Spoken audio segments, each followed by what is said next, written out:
Hello there, Angel Fire here, and welcome to a little game that I've been playing for a while now, called Super Dungeon Run. Now, it's a very interesting game to try to explain, so I'm probably not going to do much explaining before we actually get into it.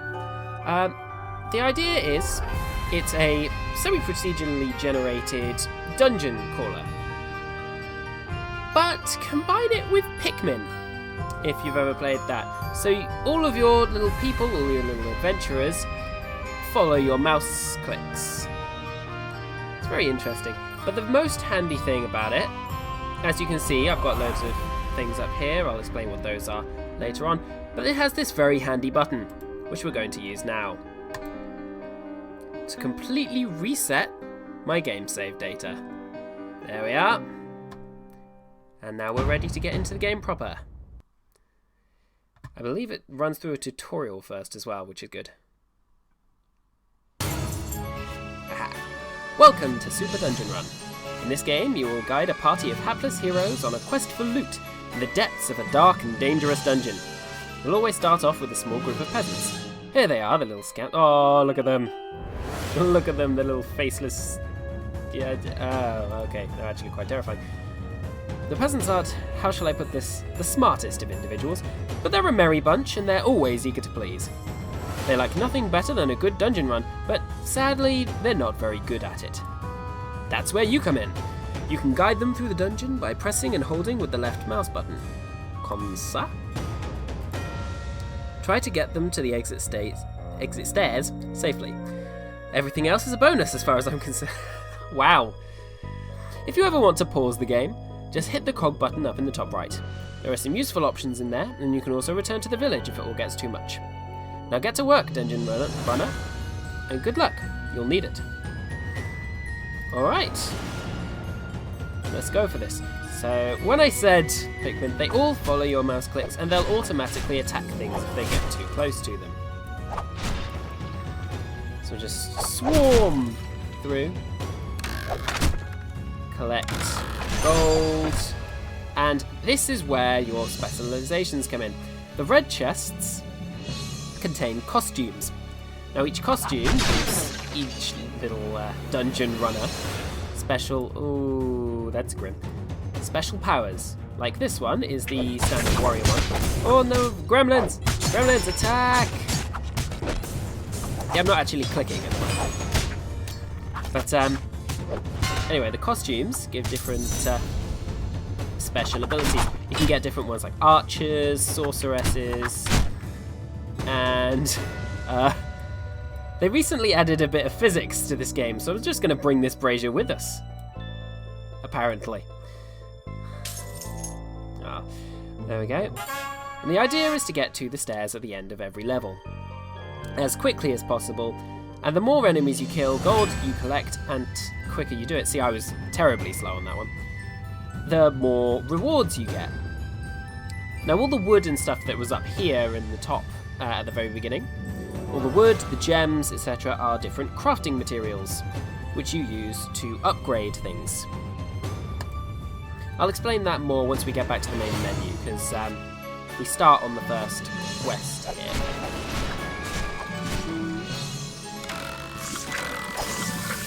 Now the blue chests, as you can see, give you potions, which you can use with the hotkeys 1, 2 and 3 on the keyboard. The first one you get is the health potion, obviously as standard in RPG, in any RPG ever, but you get stuff like, not mana potions, but health potions. Oh no! No! My little guys died to the flamethrower! That wasn't that deadly before! Oh, that's a shame.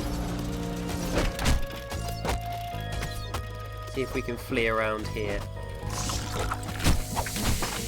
See, frustratingly, even if I'd used a health potion, it wouldn't have helped, because flamethrowers are incessantly deadly compared to, just attacking enemies. Oh, and apparently cannons. That's a thing. There we go. Defeat him. Don't die!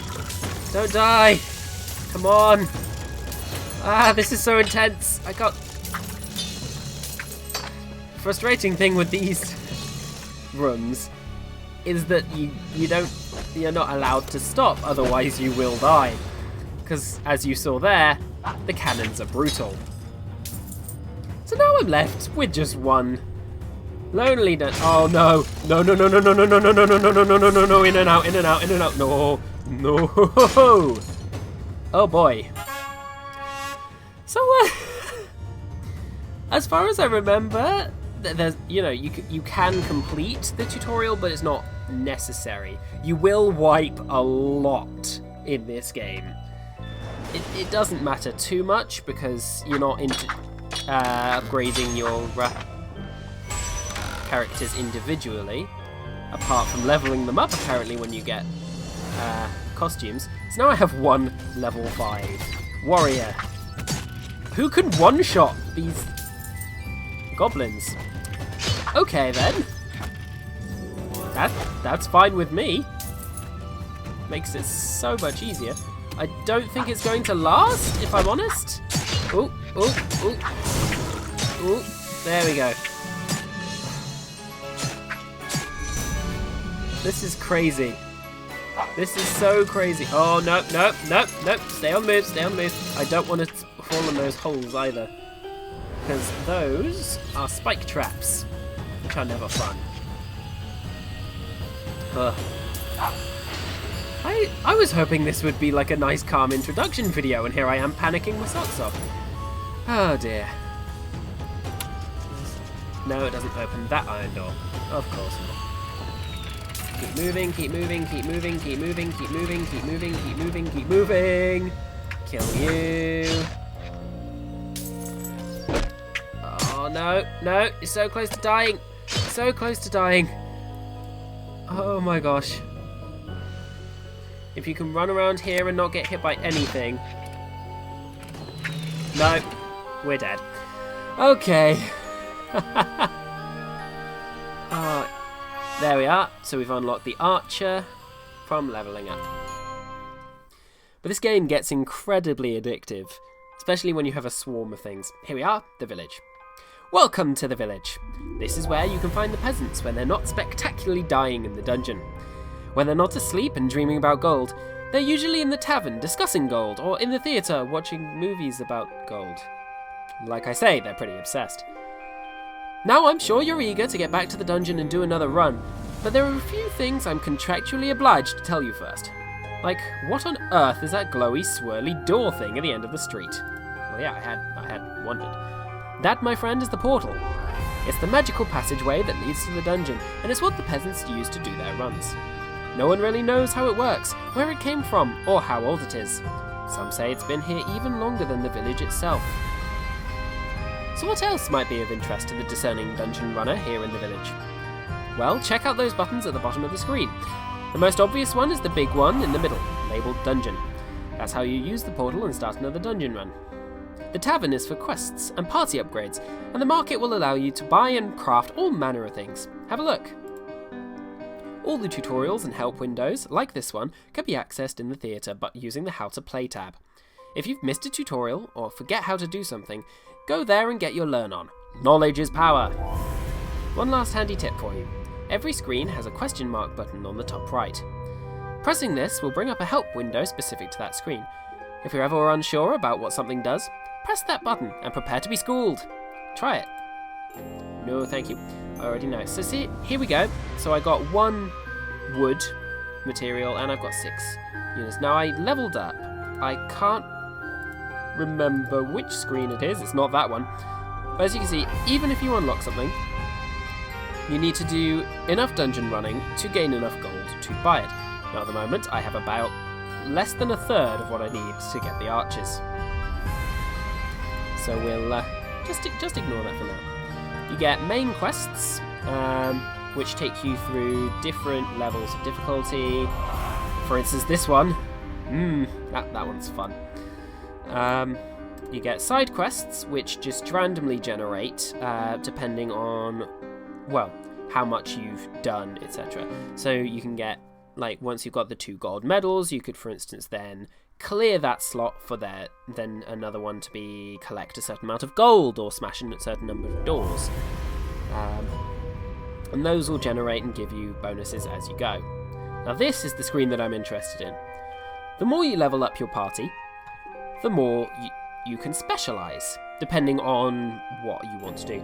So party size, obviously, you increase the number of your little dungeon runners, or adventurers I'm going to call them, by 2 each time, I believe.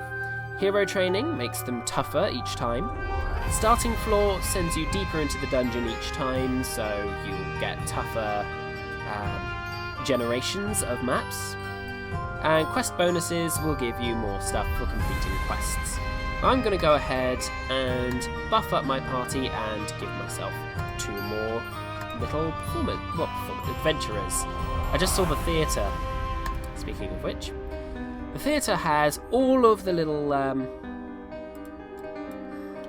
tutorial things that you can go through, as well as the credits here, as you can see. There we go. It's very interesting because it was designed to be a mobile game first. But it's by Proper Games. I don't think I mentioned that before. Proper Games are the authors of this, and to be honest, it is a brilliant game. I'm gonna be playing this for a while. I'm just gonna play through as just sort of like quick 15-minute session this time. But as it goes further on, I'm going to be trying to complete the game, and I'm going to do it in certain different sort of versions of runs, if that makes sense. So, say, one where you can only use potions. Oh, I didn't mean to complete the floor that quickly. Whoops.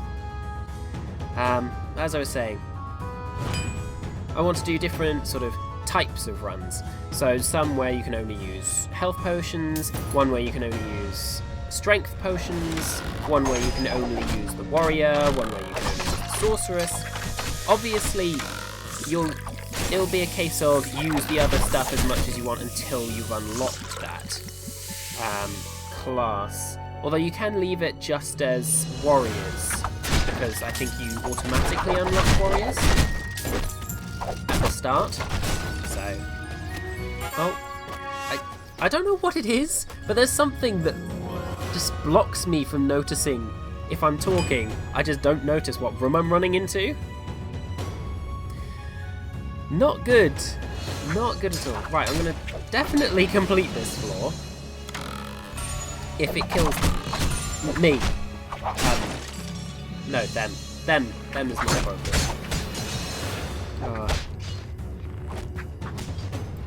See, it's a very fun game. Just getting used to controlling a bunch of people as if they're a fluid is very interesting. Because they sort of, if you push them around, they sort of flow into walls, if that makes sense. They sort of go...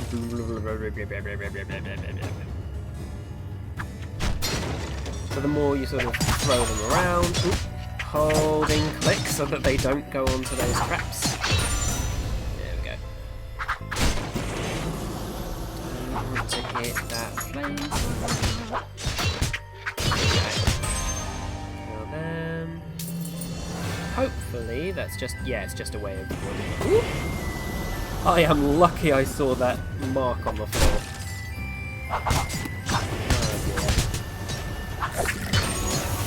Let's heal all my guys. Charge for the glory! Oh no, this room looks like death. This room is so much death. Oh boy. We just dropped 3 people. As you can see over there. Oh, that was the trap spikes activate if a unit steps on them. That's either one of your guys or one of the enemies. Preferably you want to sort of bait the enemies onto it, but apparently that wasn't going to happen. I didn't even realise that it would explode that sensitively. Those floating barrels, of course, being bomb barrels, basically. They will explode if you get too close to them. so you generally try to avoid that. You can, of course, get those little rooms, which when I used to play it before the update of, I think it's update 6 that we're on at the moment, because this is an early access game. I don't think I've mentioned that. It's an early access game, so there's still a lot of features to come in.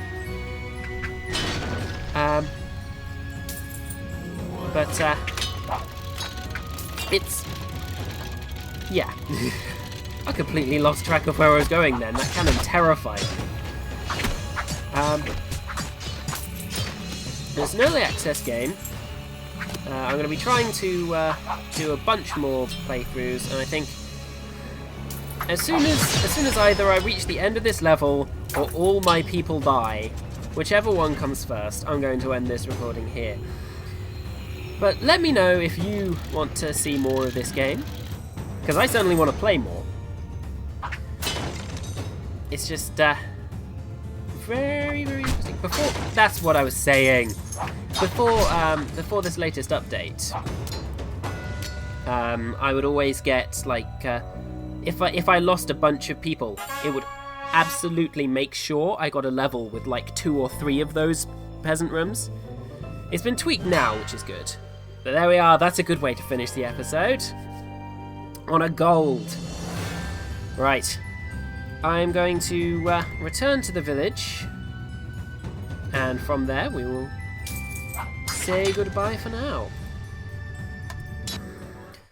Oh. Yeah, if I go on to play this game a bit more fully, I'll definitely do a run where we're totally unrestricted. So unlock everything, go with what sort of seems best. But from then on, I definitely want to do a couple of runs if people are interested in it, going through different play styles. So like only sorceress, for example, only warrior, only strength potions, and different combinations of those. I think probably potions limitation first. But anyway, I've been rambling on for too long. I've been Angelfire. This has been Super Dungeon Run by Proper Games. And I hope you'll tune in next time. Goodbye.